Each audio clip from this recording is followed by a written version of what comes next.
اور سیدنا فاروق اعظم کی شان میں شاعر خوب کہتا ہے نا جی، سنائیں آپ کو کہ سیدنا فاروق اعظم رضی اللہ تعالیٰ عنہ ایک اونٹوں کے چرواہے تھے، لیکن دیکھتے ہی دیکھتے حضور کی تربیت سے، حضور علیہ الصلاۃ والسلام کی شاگردی سے ایسے عظیم انسان بنے، چلتے فرش کے اوپر ہیں، رائے فرش کے اوپر دیتے ہیں اور عرش بری سے قرآن بن کے اترتی ہے۔ دیکھتے تھے انہیں حیرت سے زمانے والے، سب کہہ دو سبحان اللہ، ساتھ ہی کہہ دو ماشاءاللہ۔ دیکھتے تھے انہیں حیرت سے زمانے والے، وہ حکمراں بن گئے اونٹوں کے چرانے والے، وہ حکمراں بن گئے اونٹوں کے چرانے والے۔ امیر حج بن کے جا رہے ہیں، 1,00,000 صحابہ کے مجمع کو کنٹرول کر کے حج کے لیے جا رہے ہیں، اور ایک درخت کے نیچے بیٹھ کر رونا شروع کر دیا۔ صحابہ سمجھے شاید اس درخت کے نیچے بیٹھ کر رونا حضور کی سنت ہے۔ پوچھا امیر المؤمنین یہ حضور کی سنت ہے؟ فرمایا نہیں نہیں۔ پھر کسی نے عرض کیا کسی محاذ سے کوئی شکست کی خبر آ گئی ہے اس لیے آپ رو رہے ہیں؟ فرمایا نہیں نہیں، ایسا کچھ نہیں ہے، اصل میں یہ وہی درخت ہے جس درخت کے نیچے بیٹھ کر میں اونٹ چرایا کرتا تھا، بکریاں چرایا کرتا تھا، اور میرا باپ خطاب شام کو آتا، میرا گریبان پکڑ کے میرے منہ پہ تماچے مارتا اور کہتا عمر تو کتنا نکما انسان ہے، تیرا بکریوں پہ کنٹرول نہیں، اونٹوں پہ کنٹرول نہیں، زندگی کیسے گزارے گا؟ آج جب میں اسی درخت کے نیچے آیا، میرے ضمیر نے مجھے کہا عمر تو وہی تھا جس کا جانوروں پہ کنٹرول نہیں تھا، یہ کس کی جوتیوں کا صدقہ ہے، آج تیرا حکم ہوائیں مان رہی ہیں، آج تیرا حکم دریا مان رہے ہیں، آج تیرا حکم یہ کانپتی ہوئی زمین مان رہی ہے، اور یہ کملی والے پیغمبر کی تعلیمات کا صدقہ ہے، اس لیے میں یہاں آ کر رو پڑا۔ عمر تیرا تو جانوروں پہ کنٹرول نہیں تھا، یہ حضور کی غلامی کا صدقہ ہے، آج تیرا حکم تو بے جان چیزیں بھی مان رہی ہیں۔ اوہ حکمراں بن گئے اونٹوں کے چرانے والے، وہ دیکھتے تھے انہیں حیرت سے زمانے والے۔ اوہ میرے آقا کا یہ اعجاز محبت ہی تو ہے، اوہ ان پہ جان دینے لگے ان کو ستانے والے، جو جان لینے آئے تھے اب جان قربان کرنے کے لیے تیار ہیں۔ اس لیے شاعر کہتا ہے یہ میرے محبوب کا معجزہ ہے، یہ حضور کا ہی تو اعجاز محبت ہے، میرے آقا کا یہ اعجاز محبت ہی تو ہے، اوہ ان پہ جان دینے لگے ان کو ستانے والے، وہ حکمراں بن گئے اونٹوں کے چرانے والے۔ سبحان اللہ، سب کہہ دو ماشاءاللہ۔ اوہ ان کے نالین رکھے تاجوروں نے سر پر، اوہ ان کے نالین رکھے تاجوروں نے سر پر، جو غلام ان کے تھے نالین اٹھانے والے۔ جو حضور کی جوتیاں اٹھانے والے تھے، پھر زمانے کے بادشاہوں نے ان کی جوتیاں اپنے سروں پر اٹھائیں۔ حضرت عبداللہ ابن مسعود رضی اللہ تعالیٰ عنہ مفسر قرآن ہے، جب کوئی تعارف پوچھتا فرماتے میں حضور کی جوتی اٹھانے والا ہوں۔ کہہ دو سبحان اللہ۔ آج کل تو کو پوچھ لے علامہ فلامہ پجامہ پتہ نہیں کیا کیا بتائے گا، نام کا ہی نہیں پتہ چلے گا کہ سرنام کیا ہے، حضرت فلحضرت پتہ نہیں کیا کیا القاب شلقاب، لیکن حضور کے غلام ہے کو پوچھتا ہے جی آپ کون ہیں؟ جی میں حضور کی جوتی اٹھانے والا ہوں۔ سبحان اللہ۔ بلال سے پوچھتا آپ کون ہے؟ جی میں جی حضور کا نوکر ہوں، حضور کا غلام ہوں جی، جی حضور کی خدمت میں میری ڈیوٹی تھی۔ وہ اپنا تعارف یہ کرا رہے ہیں جی، اور ہم ہمارا جب تعارف کراتے ہیں ہم تو پھر آسمان پہ چڑھ کے تعارف کراتے ہیں۔ تو جو بڑوں کی جوتیاں اٹھاتا ہے پھر زمانہ انہی کی جوتیاں اٹھاتا ہے، جو اپنے اساتذہ کی، اپنے والدین کی، اپنے مرشد کی خدمت کرتا ہے، ان کی جوتیاں اٹھاتا ہے، ان کے ناز نخرے برداشت کرتا ہے، پھر زمانہ ان کے ناز نخرے برداشت کرے گا، پھر ان کو کسی کے قدموں میں پڑنا نہیں پڑے گا، انشاءاللہ العزیز ان کی تعلیمات ہی ان کو بادشاہ بنا دیں گی۔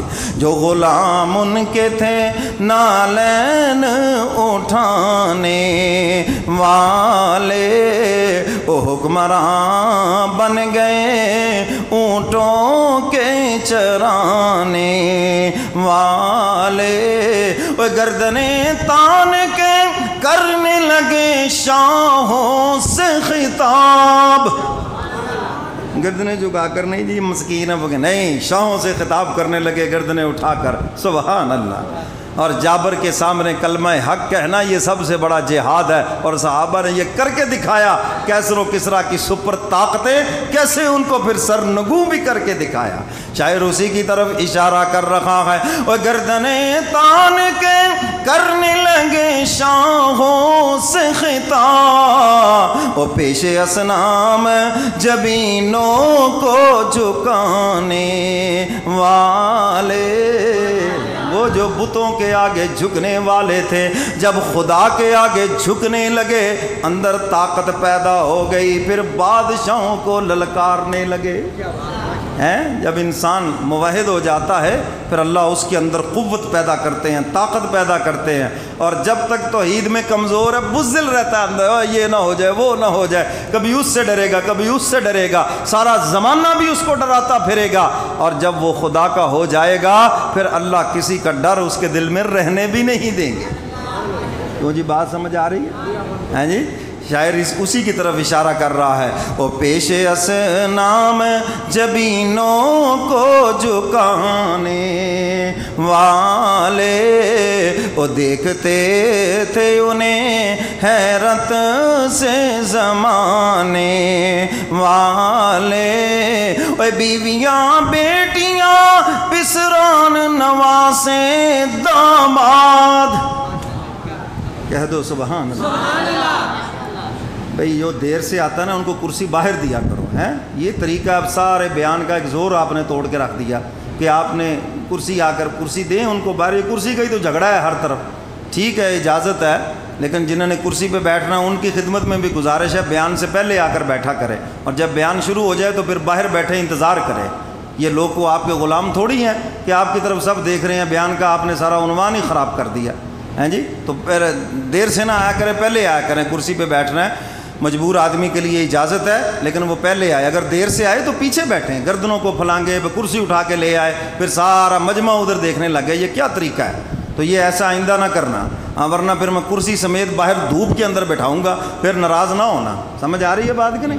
کیوں جی ٹھیک ہے نا؟ پھر مجھے تکلیف پہنچاتے ہو تو پھر مجھے بھی حق ہے، استاد ہوتا ہے، خطیب جو ہوتا ہے تو ڈانٹ ڈپٹ کا اس کو حق ہے، جس کو ڈانٹ ڈپٹ برداشت نہیں، جاؤ مسیتیں جہاں مرضی چلے جاؤ، کوئی ہمارے اوپر احسان نہیں ہے، نماز آپ نے خدا کی پڑھنی ہے، یہ ایک تربیت گاہ بھی ہے، یہاں تربیت بھی ساتھ ہے، سمجھے ہو بات کہ نہیں؟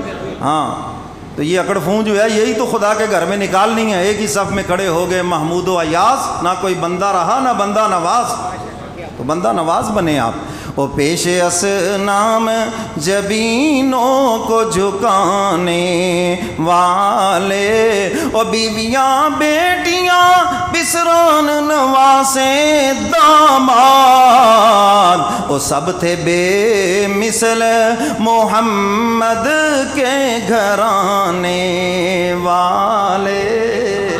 حضور کا نام ہے تو کیا کہنا ہے؟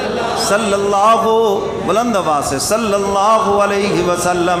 10 نیکیاں ملیں گی، 10 گناہ معاف ہوں گے اور جنت میں 10 درجے بلند ہو جائیں گے۔ شاعر کہتا ہے حضور کی بیویاں، حضور کی چاروں بیٹیاں، حضور کے پسران نواسے داماد سب بے مثل ہیں۔ سب کیا ہیں؟ بے مثل ہیں۔ اللہ تعالیٰ نے داماد بھی دیے نرالے۔ حضور کو جو خاندان دیا وہ سارے خاندانوں سے اعلیٰ ہے، اور جو حضور کے خاندان کو برا کہے وہ خود سب سے برا ہے۔ سمجھے ہو بات کہ نہیں؟ جو حضور کے داماد کو برا کہے، جو حضور کے سسر کو برا کہے، جو حضور کے خاندان کو برا کہے، حضور کے رشتہ داروں کو برا کہے، وہ سب سے برا ہے۔ ہاں جو جنہوں نے کلمہ نہیں پڑھا، ایمان نہیں لائے، تو ان کو تو رب نے بھی برا کہا ہے، تبت یدا ابی لہب وتب، ان کو آپ کہیں، لیکن جو ایمان لے آئے وہ سارے کے سارے کیا ہے؟ بے مثل ہیں، سب کے سب اچھے ہیں۔ تو شاعر اسی کی طرف اشارہ کر رہا ہے، اے بیویاں بیٹیاں پسران نواسے داماد، وہ سب تھے بے مثل محمد کے گھرانے والے۔ سبحان اللہ، سب کہہ دو ماشاءاللہ۔ وہ حکمراں بن گئے اونٹوں کے چرانے والے، وہ جن کی قوت نے کیا کیسر و کسریٰ تاراج، وہ تھے قرآن کو سینوں سے لگانے والے۔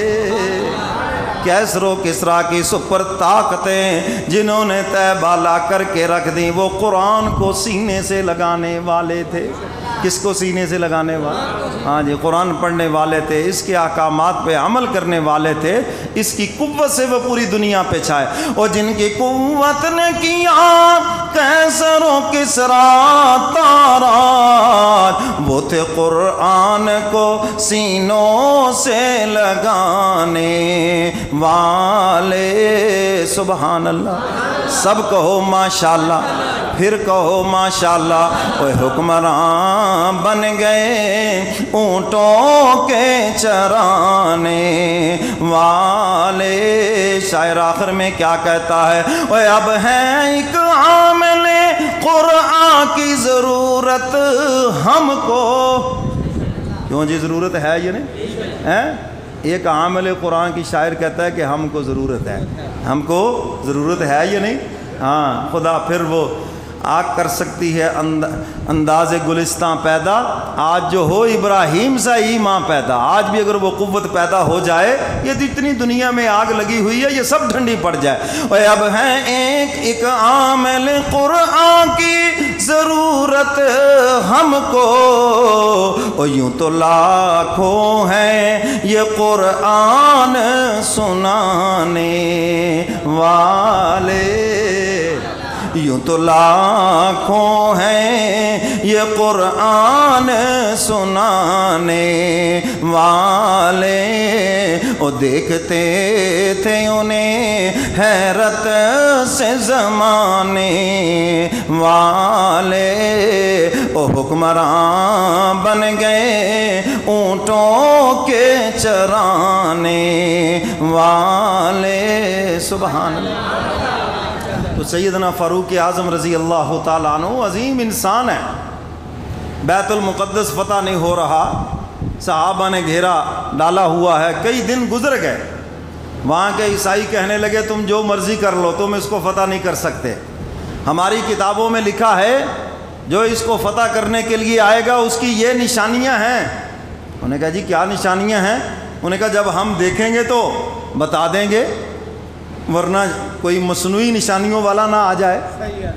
ہیں جی، آج کل بھی ایسے ہی ہے نا، ہاں جی نشانیاں بتائی گئی ہیں تو کوئی مصنوعی نشانیاں والا نہ آ جائے۔ بزرگ کی نشانیاں بتائی گئی ہیں تو جعلی لوگ جو ہیں وہ جعلی نشانیاں بنائے پھرتے ہیں۔ تو ایسا نہ کوئی آ جائے، ہماری کتاب میں لکھا ہے، اور جو نشانیاں جو بیت المقدس کو فتح کرے گا، جو نشانیاں موجود ہیں، جب ہم وہ نشانیاں دیکھ لیں گے تو پھر ہم لڑائی نہیں کریں گے، بغیر لڑائی کے بیت المقدس کی چابیاں اس کے سپرد کر دیں گے۔ سیدنا فاروق اعظم رضی اللہ تعالیٰ عنہ کے پاس پیغام پہنچتا ہے امیر لشکر کا، امیر المومنین، ہم نے بہت سے دنوں سے محاصرہ کیا ہوا، فتح نہیں ہو رہی، اور وہ قلعہ بند ہو گئے عیسائی، اور انہوں نے یہ تجویز دی ہے اپنے خلیفہ کو بلا لو، اپنے امیر المومنین کو بلا لو، اگر اس کے اندر وہ نشانیاں موجود ہیں، ہماری کتاب کے اندر جو نشانیاں لکھی ہیں، تو ہم بغیر لڑائی کے چابیاں آپ کے سپرد کر دیں گے۔ اتنی جانوں کا ضیاع کرنے کی کیا ضرورت ہے؟ لوگوں کو زخمی کرنے کی کیا ضرورت ہے؟ سیدنا فاروق اعظم رضی اللہ تعالیٰ عنہ کو پیغام پہنچتا ہے تو آپ وہاں سے چل پڑتے ہیں، مدینہ منورہ سے چلتے ہیں، فلسطین کے لیے سفر کرتے ہیں، اور سواری کیا ہے؟ ایک اونٹ ہے، اور لاؤ لشکر کیا ہے؟ ایک غلام ہے۔ کتنا جی؟ یار ریاست مدینہ کی باتیں تو بڑی کرتے ہیں، ذرا ان خلفاء کی طرز زندگی کو دیکھیں، اپنا کر تو دکھا دیں۔ ہم بغیر ووٹوں کے ساری عمر کے لیے آپ کو امیر المومنین ماننے کے لیے تیار ہیں، آپ ذرا اپنی زندگی میں کوئی اس کی جھلک تو دکھا دیں۔ سیدنا فاروق اعظم رضی اللہ تعالیٰ عنہ ایک غلام کو لے کر اتنا لمبا سفر، مدینہ منورہ سے فلسطین بیت المقدس کا سفر فرماتے ہیں۔ بیت المقدس کیا شان ہے قبلہ اول کی، کبھی میرے کملی والے پیغمبر امامت کرا رہے ہیں، معراج والی رات 1,24,000 44,000 نبیوں کو، اور کبھی اسی نبی کا غلام فاروق اعظم اس کو فتح کر رہا ہے اور امت مسلمہ کی امامت کروا رہا ہے۔ سیدنا فاروق اعظم چل پڑتے ہیں، غلام ساتھ ہے، اور اس سے طے کر رہے ہیں کہ ایک منزل میں سواری کروں گا، تو پیدل چلے گا، اور اگلی منزل تو سواری کرے گا اور میں پیدل چلوں گا، اور میں آج تو نوکر کو ساتھ بٹھا کر ہم روٹی نہیں کھلاتے، ہمارے سٹیٹس کے خلاف ہے، سٹیٹس کے خلاف ہے جی ہمارے، یہ تو ملازم ہے جی، 2 ٹکے کا نوکر ہے جی، اسلام نے انہی چیزوں کو تو ختم کیا ہے، یہی تو وہ نفرت کے بیج ہیں جس کو اسلام نے ختم کیا۔ یہ بھی انسان ہے، حضور فرماتے ہیں تمہارے ملازم خادم یہ بھی انسان ہیں، تمہارے بھائی ہیں، اللہ نے دولت دے کر اگر تمہیں فوقیت دی ہے ان کو حقیر نہ سمجھنا، شاید یہ عمل کے اندر تم سے آگے نکل گئے ہو۔ تو سیدنا فاروق اعظم فرما رہے ہیں ایک منزل تو سواری کرے گا میں پیدل چلوں گا، اور ایک منزل میں سواری کروں گا تو پیدل چلے گا۔ اگر ہم دونوں اونٹ پہ سوار ہو جائیں تو یہ اونٹ پہ ظلم ہے، سمجھ آئی کہ نہیں؟ جانور پہ ظلم ہے، تو کوئی لاؤ لشکر نہیں، کچھ بھی نہیں، اور کتنی بڑی سلطنت ہے، 22.5 لاکھ مربع میل کے فرما روا ہیں، 22.5 لاکھ، ہمارا پاکستان تو 6.25 لاکھ کے اوپر ہے، دیکھ لیں کتنے پاکستان بنتے ہیں۔ آج بھی سعودیہ کا رقبہ وہی ہے 22.5 لاکھ جو سیدنا فاروق اعظم نے فتح فرمایا تھا۔ تو سیدنا فاروق اعظم رضی اللہ تعالیٰ عنہ کبھی پیدل چل رہے ہیں، کبھی سوار ہیں، چلتے چلتے جب بیت المقدس کے قریب پہنچتے ہیں، صحابہ کو اندازہ تھا استقبال کے لیے باہر تشریف لائے، اور امیر المومنین کا استقبال کیا اور کہا کہ یہ جو آپ نے لباس پہنا ہوا ہے اس پر تو 17 پیوند لگے ہیں، وہ کیا کہیں گے؟ یہ مسلمانوں کا فرما روا، اور اس کے جسم پر ایسا لباس چمڑے کے اور پیوند بھی چمڑے کے، اب کپڑے کے اوپر چمڑے کا پیوند لگا ہو تو کیسا لگے گا؟ وہ عجیب سا لگے گا، چمڑے کے پیوند لگے ہوئے ہیں، آپ ایسا کریں نیا لباس پہن لیں، ہم گھوڑا لے کر آئیں، گھوڑے پہ سوار ہو جائیں، اس دور میں شاہی سواری تھی گھوڑا، آپ گھوڑے پہ سوار ہو جائیں۔ تو سیدنا فاروق اعظم فرماتے نہیں، میں جس لباس کے اندر ہوں مجھے اسی میں سکون ہے۔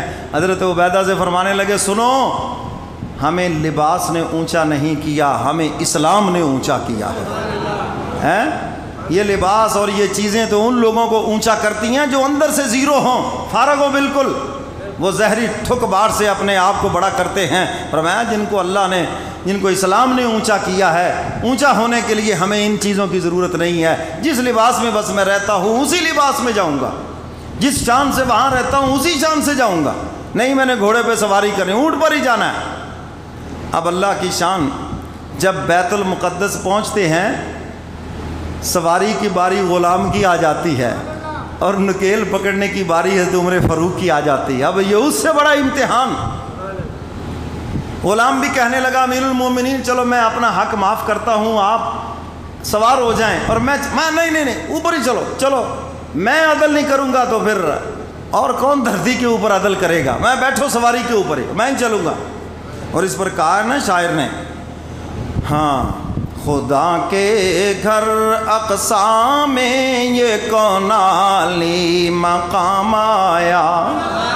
معراج کی رات حضور تشریف لائے, خدا کے گھر اقصی میں یہ کون عالی مقام آیا کہ ہر سو شور ہے برپا وہ نبیوں کا امام آیا. نبی بن کر امام آئے تھے اپنی امت کے, مگر میرا نبی بن کر رسولوں کا امام آیا. معراج والی رات بیت المقدس میں میرے کملی والے پیغمبر تشریف لائے, انبیاء کی امامت فرمائی. اب اسی نبی کا غلام عمر فاروق اس کو فتح کرنے کے لیے آ رہا ہے, اور کس شان سے آ رہا ہے. شاعر کیا کہتا ہے, فقط اسلام دنیا میں یہ منظر پیش کرتا ہے. کون سا منظر کہ آقا چل دیے پیدل سواری پہ غلام آیا, کہ آقا چل دیے پیدل سواری پہ غلام آیا. اسلام یہ منظر پیش کرتا ہے دنیا کے اندر. شاعر اسی کو بیان کر رہا ہے, فقط اسلام دنیا میں یہ منظر پیش کرتا ہے کہ آقا چل دیے پیدل سواری پہ غلام آیا. سیدنا فاروق اعظم رضی اللہ تعالیٰ عنہ بیت المقدس پہنچتے ہیں, اور اونٹنی کی نکیل اس طرح کندھے کے اوپر ہاتھ میں پکڑی ہوئی ہے, اور آرام سے چل رہے ہیں. وہ کتابیں کھول کر بیٹھے نشانیاں دیکھ رہے ہیں. مسلمانوں کا فرما روا جب بیت المقدس کی چابیاں لینے کے لیے آئے گا, فتح کرنے کے لیے آئے گا, پیدل چل رہا ہوگا, اونٹنی پہ غلام سوار ہوگا. پوچھتے ہیں یہ چلنے والا کون ہے, سوار کون ہے؟ بتایا کہ جو سوار ہے یہ غلام ہے, اور جو نکیل پکڑ کے چل رہا ہے یہ مسلمانوں کا امیر المؤمنین 22.5 لاکھ مربع میل کا حکمران ہے. پہلی نشانی پوری ہو گئی. اگلی نشانی یہ ہے جب وہ آئے گا تو اس کے جسم پر جو لباس ہوگا 17 پیوند لگے ہوئے ہوں گے. 17 پیوند چمڑے کے بھی ہوں گے, کپڑے کے بھی ہوں گے. اب دیکھ رہے ہیں پیوند تو لگے ہوئے ہیں, چمڑے کے بھی ہیں, کپڑے کے بھی ہیں. 16 نظر آ رہے ہیں, 17واں نظر نہیں آ رہا.